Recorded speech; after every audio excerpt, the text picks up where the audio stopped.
Welcome back to another episode of the Winners Club podcast, where even when we don't win, we learn, and learning is the greatest form of learning. Dang it, PJ, you done messed me up, but it's all right.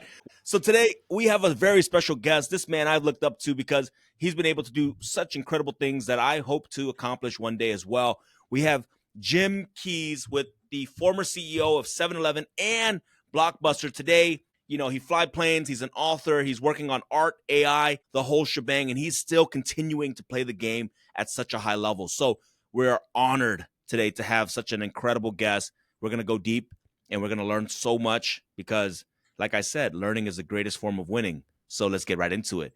Jim, can you share us a little bit of backstory? I know, those are your former titles. I want to know what you're working on today, who you are, and what you're looking to accomplish. Well, Brian, I am trying to change the world. I've got a small goal. And I have come to learn after all of these years that the single biggest obstacle to each of us individually, and the single biggest obstacle to corporations, and candidly, the single biggest obstacle to society is we're afraid. We're afraid to lose. We're afraid to fail. We're afraid of each other. And the good news is that there's an antidote to fear, and it's knowledge. So the more we can help people learn, and I'm talking across the board, I'm talking the United States, where our literacy rates in the fourth grade are like 30%. It's shocking for America to be that way. But across the world, because if you think about all the issues that plague society, from poverty to crime to terrorism, everything has roots in ignorance and born of fear that comes from ignorance. So can we cure ignorance? Yeah, absolutely. It's easier to cure than cancer. We can cure it through knowledge, through education. I love it. You know, it's funny when you said that. Actually, when I went to the third grade, I had transferred school into a better school district, and they were telling me that I was reading at a kindergarten level when I was in the third grade. So you're absolutely right. It can be cured. It can be fixed. So what are you doing today to try to fix that? Is it a platform? Is it a education school that you're building? Yeah, I'm actually trying to stay agnostic to the education tools that are out there. And I'm trying to stay nonprofit, because if I create a company that says I will do this, I'll make the EOS for education, the education operating system for the world, immediately everyone's going to say, oh, he's just trying to make money. So I have zero economic interest in trying to do this. I have 100% humanity interest in trying to do this because it's the right thing for people across the world, much less right here in America. So here's what I'm doing. I'm petitioning pretty aggressively the administration right now. As you know, the administration's saying, okay, we're going to push education down to state and local government. It's a really popular thing, because during the pandemic, everybody got close to what's going on in education, and parents were all freaked out and going, oh my gosh, I want more control and all this stuff. And we had a lot of fear generated about what's going on in the schools. But here's the reality. We're afraid of a federal system. Well, I couldn't run a company without an operating system. I couldn't run 7-Eleven without a centralized operating system that gives me data and lets me know exactly what's happening in every store and every product in every store. Well, how do we expect our schools to be competitive when we have 50 states doing their own thing and then 13,000 independent school districts, each picking their own tools and their own processes and all that stuff? And here's the way I look at it. We would never say defense needs to be pushed down to state and local government. Imagine the chaos that would create, right? Oh, yeah. Definitely. How could we travel without an interstate system, not a statewide system or a state-controlled system, an interstate system? How could we fly without the FAA, right? So what makes us think we can educate our kids and be competitive on a global basis when we're ending up with 50 different approaches to how we educate our kids in America? Everybody's just winging it and trying to figure it out and see, hey, mine might be better than Alabama's, so I'm doing this. Oh, yeah, exactly. Well, and here's the crazy part. The tools exist today. We've transformed, think about the industries we've transformed, totally transformed retail, the way we buy things with technology. We've transformed media. Look what we're doing right now. There's a whole new form of media. It didn't exist 30 years ago.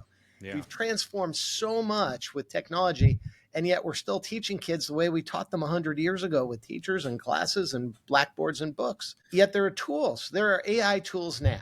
You could give any kid and have them reading, give it to a 4-year-old kid and have them reading by the time they get to the first grade.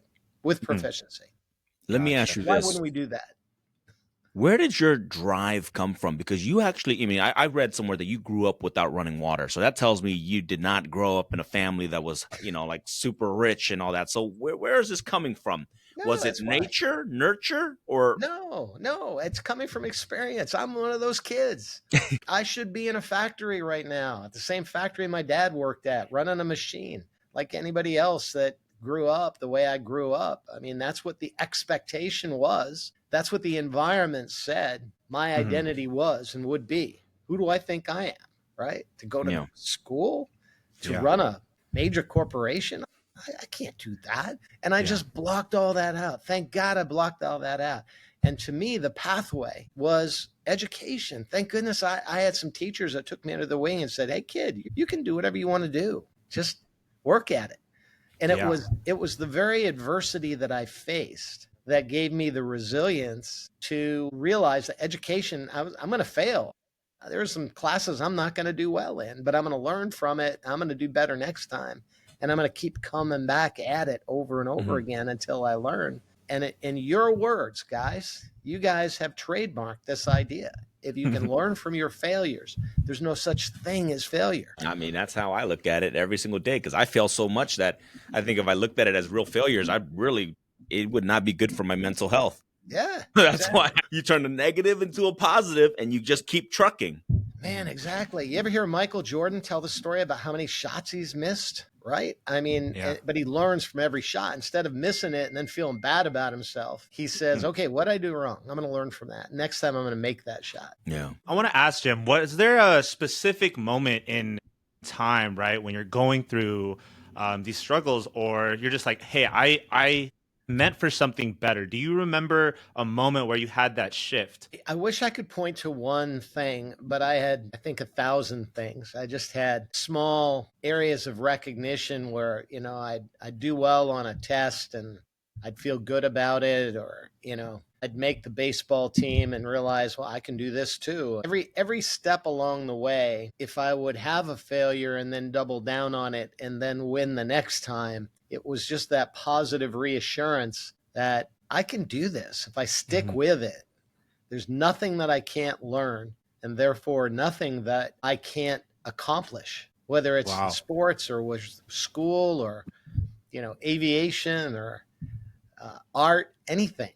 If I put my mind to it, put enough time in it, depending on how badly I want it, I can make it happen. Yeah, I really like that, because, I mean, sometimes I feel like in the idea of chasing success, we think it has to be this big grand thing, like, boom, this year I'm going to do $100 million. But sometimes it's just those compounding wins, those small wins. It's like, hey, I passed the test. That's a win. Like, what else can I do? It's like, okay, let me go meet, talk to 5 people and network with those people today. Did it. Boom. Compounding win. Next, let me open my business. And it's those little wins that give you the confidence that, it means you're doing good. Sometimes we look so much in this big, like, zoomed out vision that's like, hey, just like focus on today.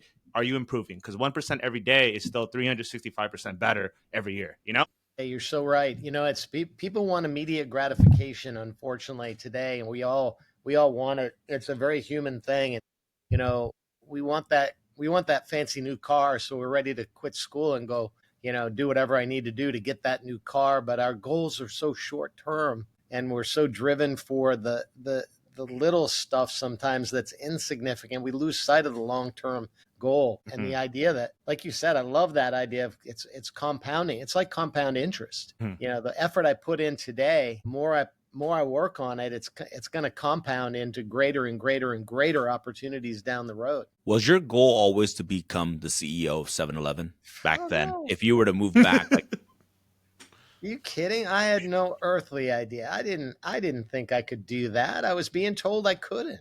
I mean, really? Yeah, of course. I was listening to all the noise around me, Who do you think you are?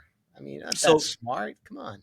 Did you put your name in the hat to say, hey, I want to be CEO, or did they just come down from an elevator and say, hey, Jim, you're going to be the CEO? What did that look like? I mean, I've never worked a corporate job to know, like, how do you climb the ladders? Like, what was the journey like? One day the heavens opened up and a big bolt of lightning came down, and it was like, son, you've been anointed.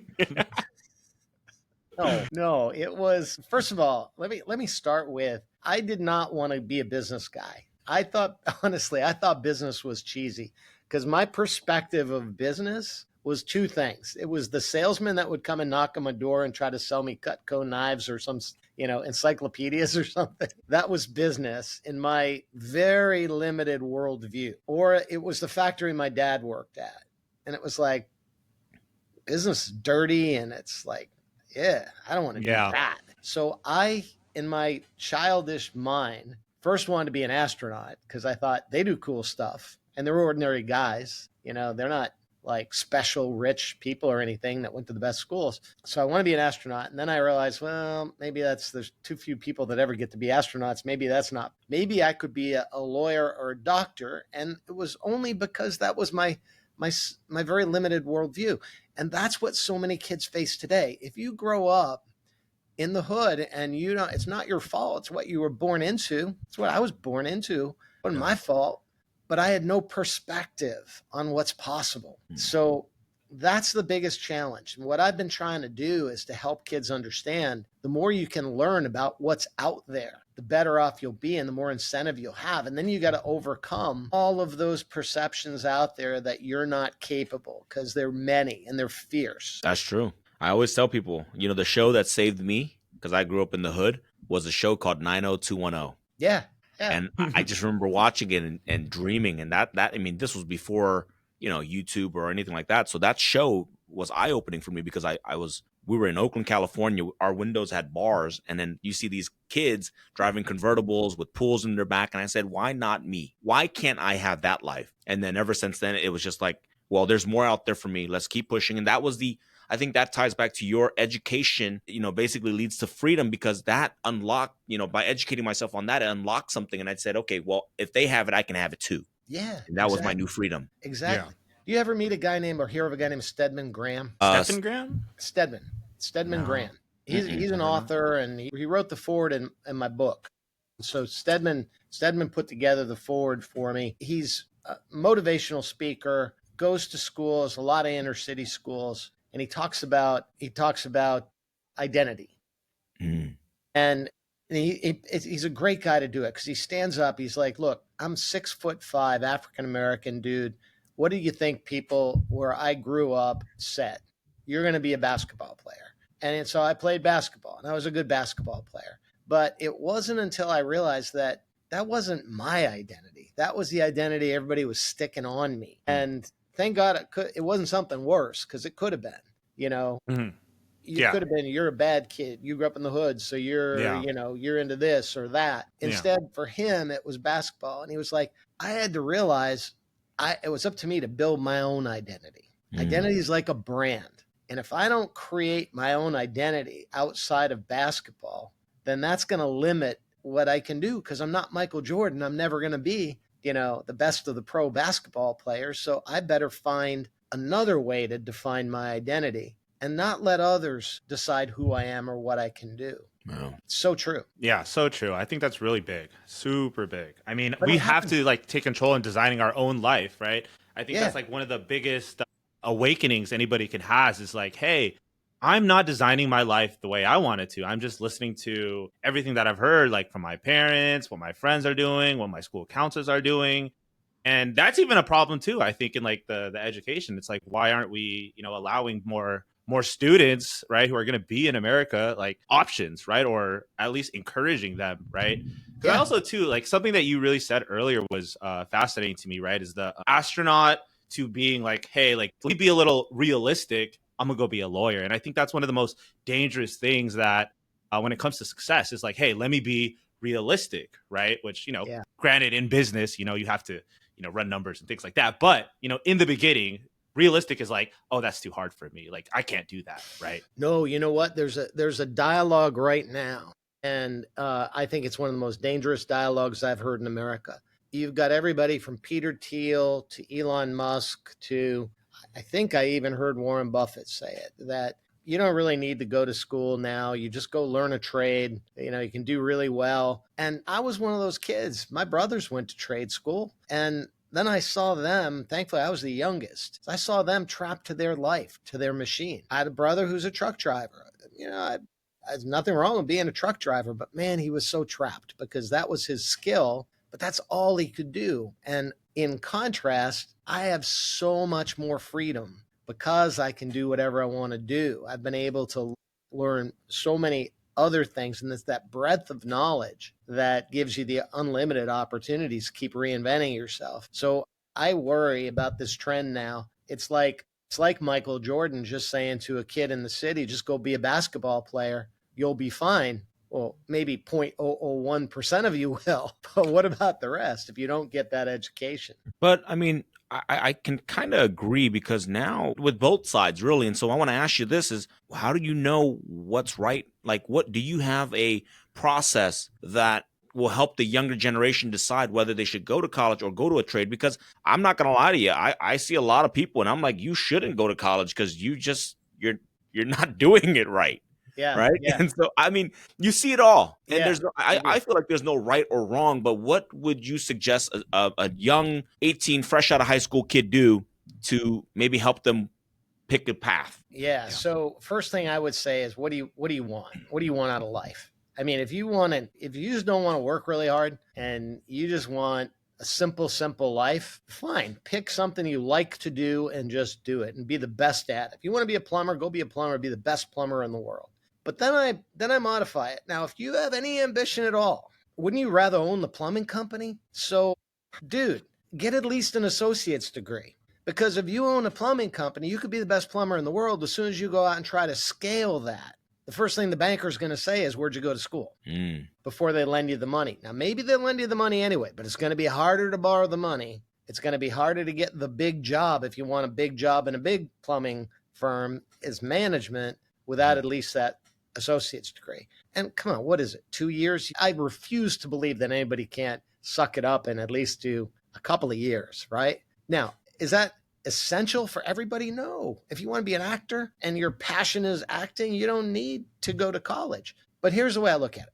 College is not for everybody, but opportunity is. So decide what opportunity you want, not what career you want, because I don't think anybody's capable at 18 years old of deciding what they want to do for the rest of their life. In my case, my sights would have been set so low because I didn't know what was possible. I didn't think I could run a Fortune 500 company. I wouldn't have even tried. Yeah. So that's what I'm saying. If you want big things, if you want opportunity and you want freedom, then learn as much as you can, because the more you learn, the more freedom you'll have to pivot. Yeah. Just practical. It's not. Yeah. There's no right or wrong in all this. Yeah. It's just practical. And what I'm worried about is if somebody gave me the easy path and said, and they tried. Let me give you an example. I'm working my butt off at McDonald's. Made me a shift manager when I was like 16 years old because I needed money bad and if I wanted to go to school. And they came to me and said, son, you don't need college. You could go to McDonald's Hamburger U. Shoot. I mean, think about it. It's trade school for McDonald's. Yeah. And I Easy path. And it was tempting. And they were like, look how much money you'll make, dude. You'll make all this money. And maybe I would have been CEO of McDonald's someday without ever going to college. Maybe. Would have been a really hard path. Been kind of oily, I would have spent a lot of years flipping burgers. What was it like being the CEO of 7-Eleven? Was there a lot of pressure? Would you say it was worth it? And I know you're a family man, so how did you balance, basically time with the business and time with your personal life? Well, okay, so I can give you advice about some things. I cannot give you good advice on work-life balance because I have none. That's fine. Even today. That's an answer in itself. Yeah. I mean, you got to be good at some things and really not good at others. And I'm really not good at work-life balance. No, but here's why.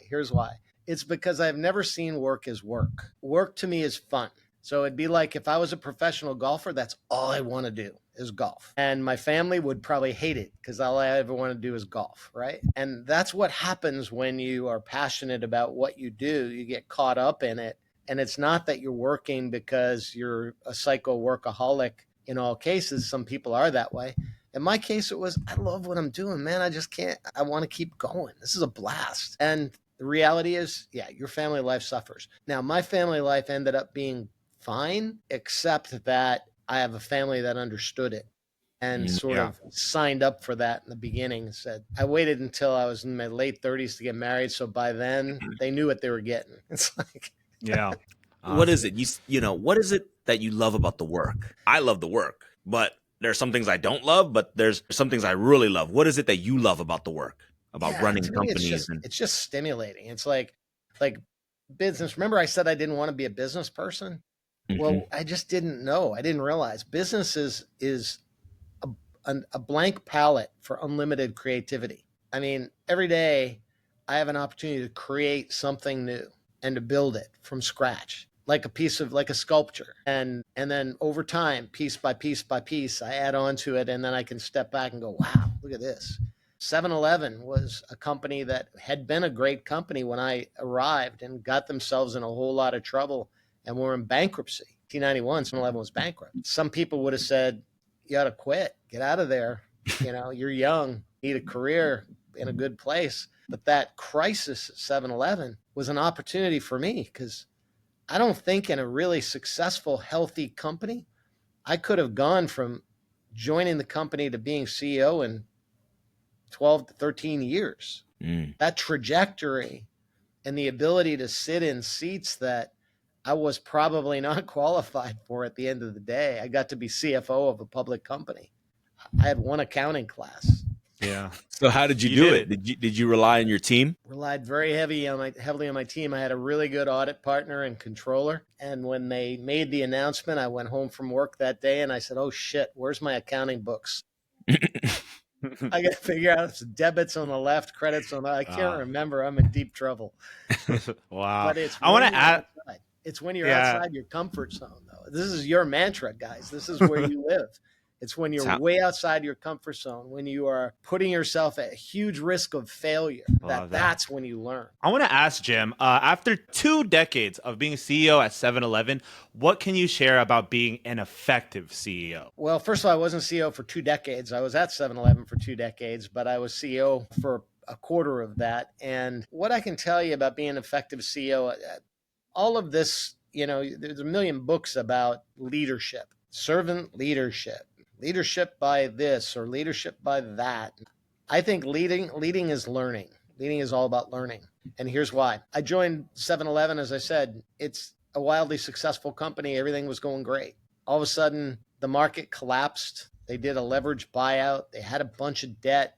Things completely changed almost overnight. And now I had to adapt my leadership style to a very new company in a very new environment. And then I get to Blockbuster, the same thing happens. I get to Blockbuster to transform it, to take it to digital, to take it to streaming. That was the experience at 7-Eleven, that technology helped us turn it around. I take that same idea and that same skill to Blockbuster, and I'm there a year, and all of a sudden my whole world is upside down because Lehman Brothers collapsed, financial markets were in disarray, the banks were shut, and we had $1 billion of debt that we couldn't refinance. My leadership style had to keep changing. And sometimes people don't understand that. They say from the outside, geez, you know, what's the matter with him? Yesterday he said X, today he says Y. Maybe the environment has changed. Maybe circumstances have changed. And X may have been the right leadership response yesterday.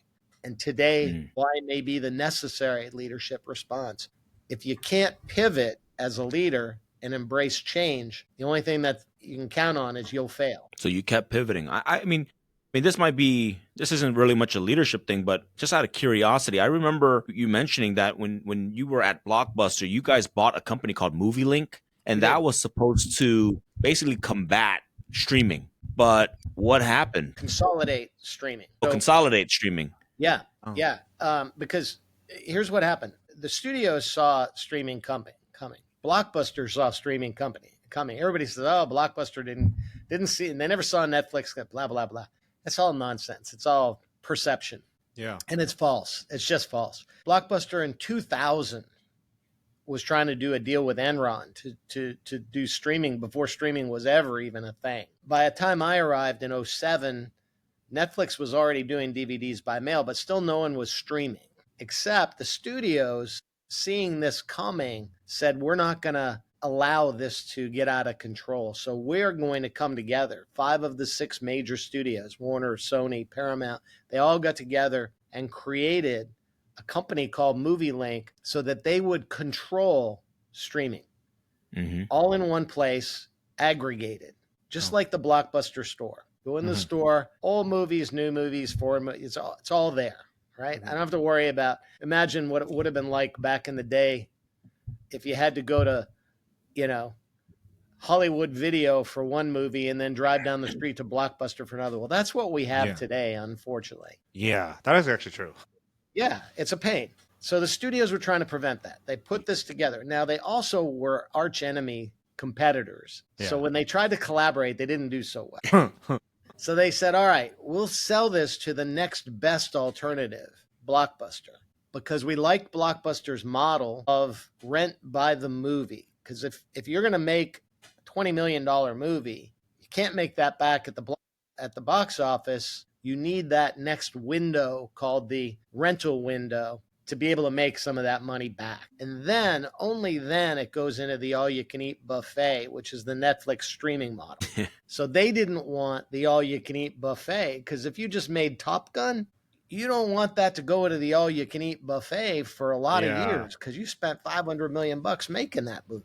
Yeah. And $9.99 a month for the all-you-can-eat buffet is not going to pay it back very fast, right? Yeah. So they wanted us to win with our model, and we wanted to win. So we bought Movie Link. Now we own streaming. We had 3,000 of the new releases digitized. And if you remember the Blockbuster store, you remember the new release wall? That was 80%. 80% of our business was new releases. Yeah, I never walked through to the other half of the store. No, exactly. But that's what Netflix model was. It was the old movies, right? All you can eat. Yeah. That was the buffet in the rest of the store. The new release wall was where it was all happening. So we own that now. We've got this capability, and we've got exclusivity on the new releases. And then we had two more opportunities. We had a chance to lock up all the old movies, the center of the store, exclusively for $100 million a year. Now, ask your audience, would you have done that? Now, we made about $200 million a year and in cash flow. And so we would have bet half the farm on locking up that content exclusively. But here's what we didn't know. How many years will it take for bandwidth to be good enough, for TVs to get smart enough, for people to then actually use that content? Yeah, so it's frictionless at that point.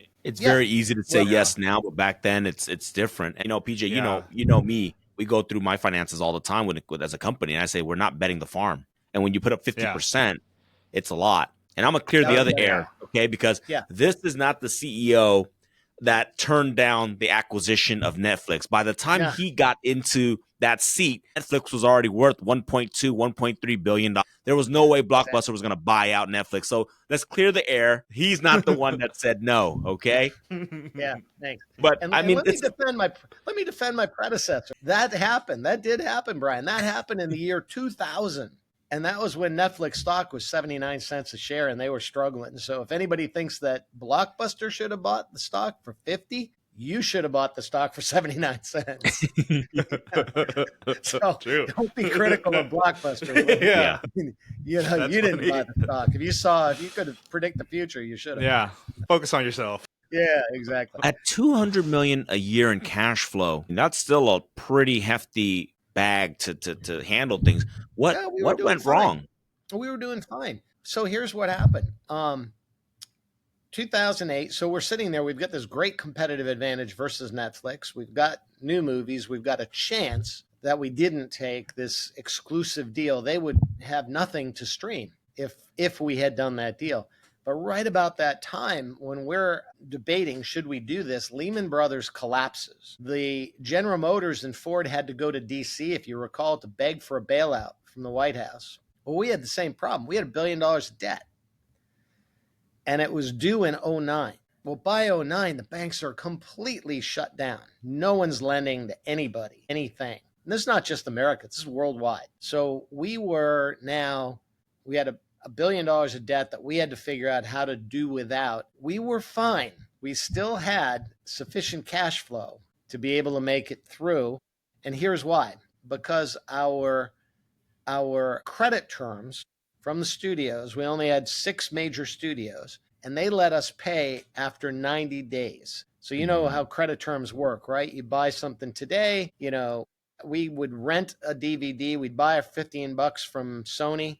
We'd rent it 20 times, and then we had to pay for it. Mm-hmm. So that's not a problem from cash flow. That's actually quite good. Our leases really weren't a problem because most of them were evergreen, turning over every year. We could have gotten by even without refinancing the debt. It would have been tight. We wouldn't have had a lot to invest in advertising or trying to accelerate streaming, but we could have gotten by. Here's what ultimately happened. Remember how we talked about fear? Fear creeps in, uncertainty. Well, one studio said, what if these guys file bankruptcy?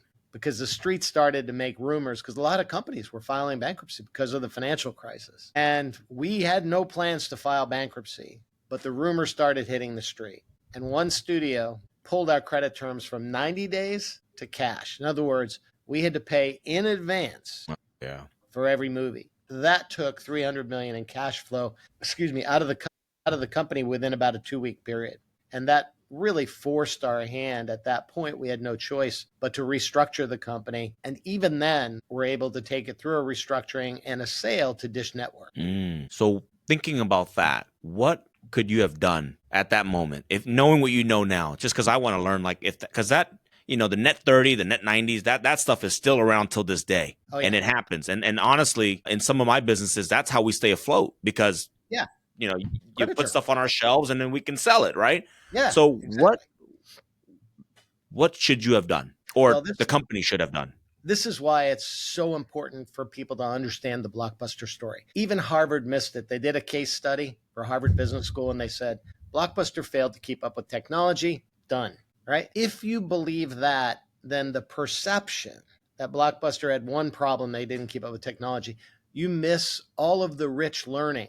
Because to your point, guys, you guys live this story. You learn from the mistakes that happen from the failures. Well, what I would have done in hindsight would have been to restructure the debt from day one. My original plan was to take Blockbuster private.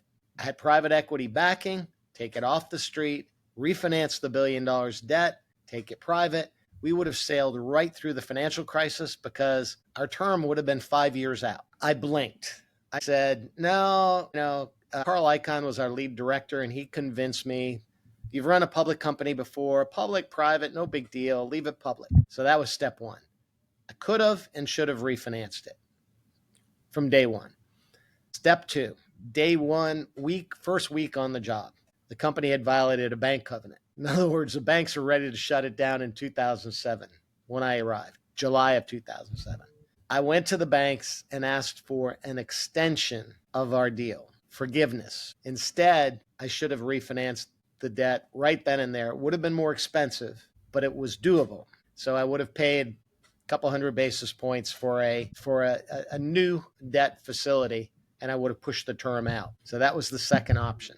Third option, lock down that content. $100 million. I would have made the bet. If I knew we were going to be forced into bankruptcy because the financial markets would collapse, I would make that bet all day long, because you know what I would have done?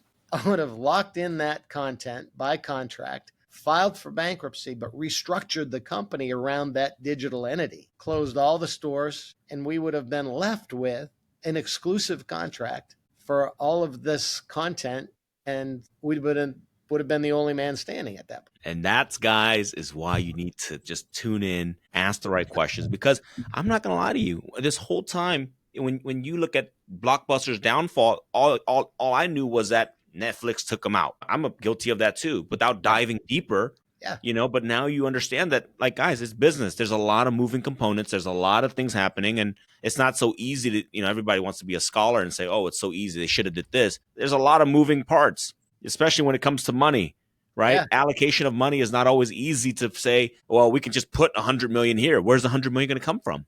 Yeah. Right. Exactly. I think people throw money around like it's just everywhere. And it's when you're actually in business, sometimes we're scrambling to find new debt and all that stuff. So I guess I heard something recently, but I guess you kind of myth bunked it, which is, if you owe the bank a few million, it's your problem. But if you owe the bank $1 billion, it's their problem. But I guess in this case, it was still your problem, right? So, It's always your problem. Yeah. Yeah. I think Robert Kiyosaki says that. He goes, if because he says he's 1.2 billion in debt, and he goes, if there's a problem now, it's the bank's problem. Because I'm like, really? I'm pretty sure they'll still foreclose on you. Oh yeah, it's still your problem. It's easy to throw blame around. It's easy to let others deal with problems, but at the end of the day, you got to do it. And the learning, guys, here it goes beyond just the debt. The learning is, look, could I have done a better job of communication with my vendors? In hindsight, yeah, I should have. Personal, knock on the door. Hey guys, I'm here. Let's talk. Because they shot themselves in the foot by killing my credit terms. Yeah. But I didn't think they would seriously cut the cord. Now, hindsight's 2020 again. But could I and should I have done a better job of communicating with my suppliers? Absolutely. Could I have done a better job with my team, my management team, keeping them up to speed so people weren't nervous about it? Because they could have also helped and eased the concerns of suppliers and the people that were dealing directly with the studios, if they understood better where we were. Could I have improved the overall debt situation by knocking down some of the debt earlier? Absolutely. There are so many angles. Could I have improved the understanding of the investment community so that the stock didn't get slammed as badly as it did? I wish the Reddit guys were around then. Yeah, they know everything for some reason. Yeah, but can you imagine, man? Like, I mean, look what they did to GameStop. I couldn't. You guys would have been good. Blockbuster.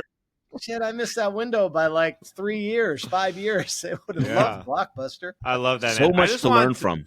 Go ahead, PJ. I just want for the listeners to understand, right? I know we're talking about, being the CEO of Blockbuster and all these big companies, but honestly, the principles of like looking for the solutions is all, in my opinion, kind of the same, right? Can you talk to your customers, right? Can you like fix a broken bridge, right? Can you like just look at other angles, right? Sometimes it's just those simple things that, we do forget. It's like, hey, just talk to the customers, talk to the people that you're actually working with. So yeah, to the listeners, hey. Small business, big businesses, It's fundamentals. I used to say that my job at McDonald's was a great learning experience because, it was just a matter of decimal points. I was closing a shift, but I had people issues. I had cash flow issues. I had inventory management issues, employee issues. I mean, I had to deal with it all, and customer facing issues. Small business or big business, it's a matter of decimal points. The business is the same, and the principles are the same. Yeah. Well, I have a question.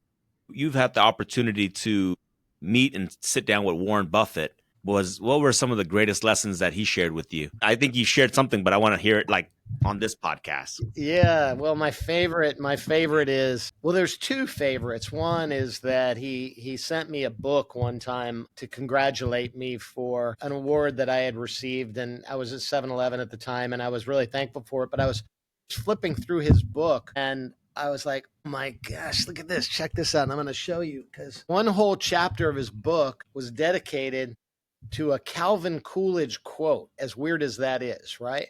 It's kind of random. But here's what that quote says. It says, press on. Nothing in the world can take the place of persistence. This is right out of Warren's book. Talent will not. Nothing's more common than unsuccessful men with talent.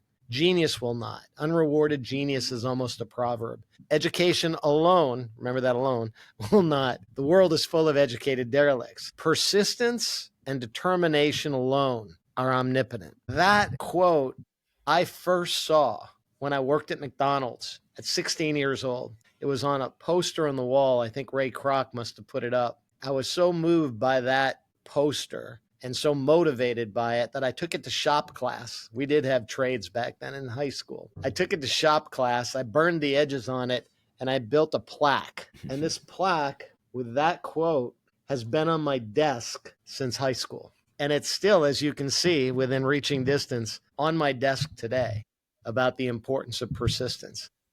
Press on. Yeah. Press on. So that was Warren. That was my first interaction with Warren, to realize he and I both had that in common.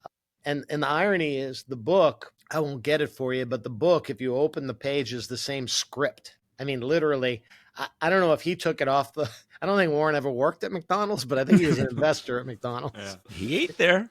There's a video of him eating breakfast there every morning. Yeah, I know. So that was one. And then the other, my other Warren Buffett story was that I was feeling kind of beat up because I was a Blockbuster. And here I am talking about confidence, right? But I'm human. And so, I'm sitting there feeling like, man, I didn't start this problem. Now the street's beating the crap out of me. I just showed up in the New York Post with a giant Pinocchio nose. You haven't lived until you see that. One of your buddies from New York sends it to you and you go, oh, great. Because I had been saying we're not going to file for bankruptcy, but the rumor came out and they were afraid I was lying, which I wasn't. But so I'm feeling bad about myself and I'm thinking maybe I should quit. And I end up at Bill Gates' house, of all places. He was holding a thing called the CEO Summit from Microsoft at the time. And all these other CEOs, and I'm all starstruck looking around going, wow, this is Bezos and all these other people are there. Warren Buffett was there. And I started apologizing. I started playing, it was like I was right back in the hood and I was playing the victim. Oh, geez, I didn't start this. It's their fault, blah, blah, blah. And he caught me doing that. And he looked me straight in the eye and he said, Jim, would you rather be on the bench watching somebody else up there doing that? Or would you rather be in the game? And it was like, dagger to the heart, right? So I pulled the dagger out and I said, yeah, Warren, you're right. I'd rather be in the game. And he said, well, dust yourself back off. You get up to the plate and take another swing. You'll be fine. This is the most important thing. It's not personal because we take things personally. I was letting the street, I was letting the press tell me who I was and letting them get me down. And I had to block that noise out. And Warren Buffett at that time was that angel I needed to come down and knock that insecurity guy off my shoulder and say, would you rather be in the game or on the bench? And of course I would rather be in the game. Wow. That's an amazing story. Yeah. I've always story.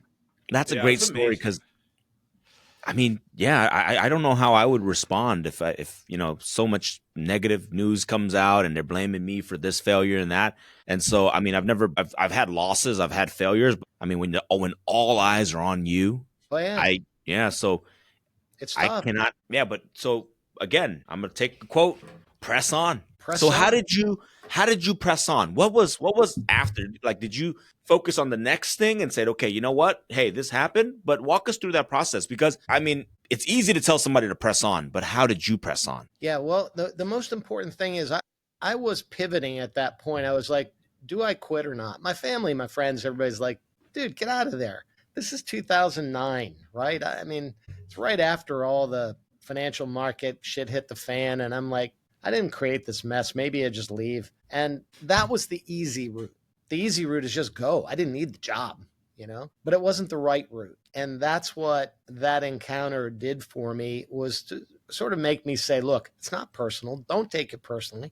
Don't let them set my identity and tell me what I can do, who I am. No, I'm going to stay the course. And damn it, I'm not going to let this company liquidate. I'm going to get a strategic partner. And I then set out to find a strategic partner. Now, I had already been having some of those discussions, but I had an opportunity. And this is another one of the stories no one knows, except lately I've been talking about this. I reached out, and actually in this case, Google reached out to me. I had been talking to Dish Networks, AT&T, a number of different companies to be a distribution partner for streaming.